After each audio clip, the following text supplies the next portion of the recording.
Oh, just doing things. Okay. Yes. Did you know that back in the 60s, women who wanted to have an abortion would try various methods, such as poisoning themselves by drinking bleach, sticking foreign objects such as hangers up the cervix, and going as far as paying people to beat them, all because abortion was illegal? Abortion is something that you've probably heard about throughout your whole life, and though you may think that it's this really bad thing, what you probably didn't know is that it's been very helpful for thousands of women all over the world. I've spent many hours researching this topic, and I'm confident that you will learn many things you weren't aware of. In this speech, I will take you through the history of abortion, explain how it affects women money-wise, and how it can prevent teenage pregnancy. At first, abortion wasn't a problem. In fact, it was widely accepted and very popular from the time the earliest settlers came to America.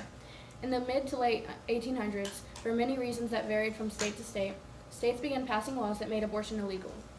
Unfortunately, that didn't stop women from getting abortions. It just made it more dangerous. Many women turned to back alley or backstreet abortions, which actually just meant that they had an illegal abortion. In the years before Roe v. Wade, there was an estimate of 1.2 million illegal abortions per year. A little less than half of those women died from infection or had a lot of serious medical problems after they had that abortion. Fortunately, a very popular court case changed everything for women. Some of you have heard of the court case Roe v. Wade, but do you know what it was about?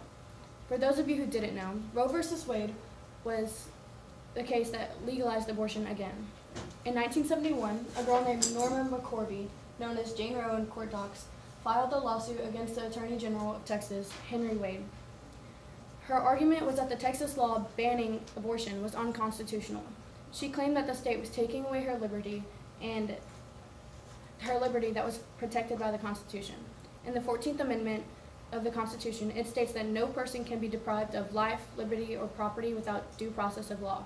The 14th Amendment applies to state, which McCorvey argued made Texas abortion ban unconstitutional. As a result, the court made a very bold move and declared the right to an abortion a fundamental liberty that the state must have a very strong interest to limit. Since the case of Roe v. Wade, deaths caused by an abortion have dramatically decreased. I took you through the history of abortion, but now it's time to give you some reasons as to why I think it should stay legal. 75% of women have an abortion because they cannot afford to have a baby. Just in case you didn't know, babies are really expensive. You more or less spend about $1,800 a year on a baby just trying to get all the essentials for it. Most women who get an abortion for money reasons don't even have enough financial resources to afford that and don't want to even try and raise that baby into a poor home. Did you know women who are denied an abortion are more likely to be on welfare and poor? It's hard raising a baby in a poor household, on both the child and the mother.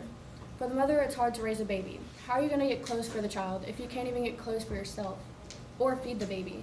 And you can't go to work and pay for all of this without a babysitter that you can't even pay for because you don't have enough money for it. Of course, you could always get someone to help you, but what if you don't know anyone or no one wants to help you? And it's especially hard for the child. Seeing someone you love struggle to do something is very hard to do, as I'm sure you can all relate to that.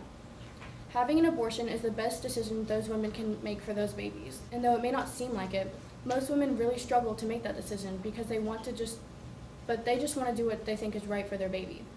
Another reason abortion should continue to stay legal is it prevents teenage pregnancy. Everyone knows how teenagers can be because everyone has been a teenager at one point. They tend to act more carefree and irresponsible than adults.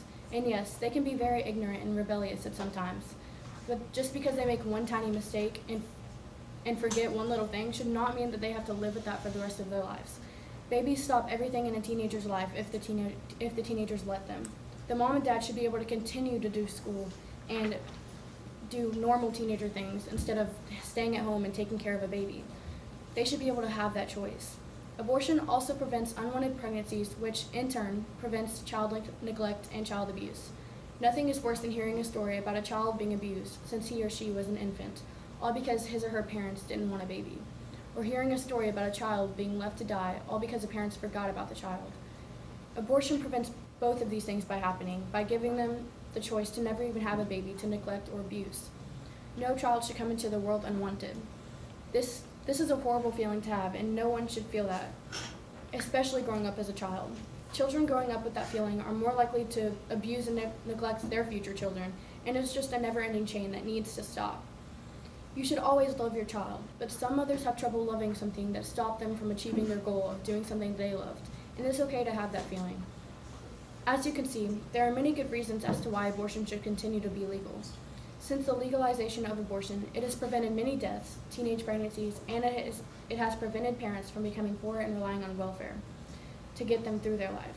Luckily for us, nearly 56% of Americans believe abortion should be legal in all cases.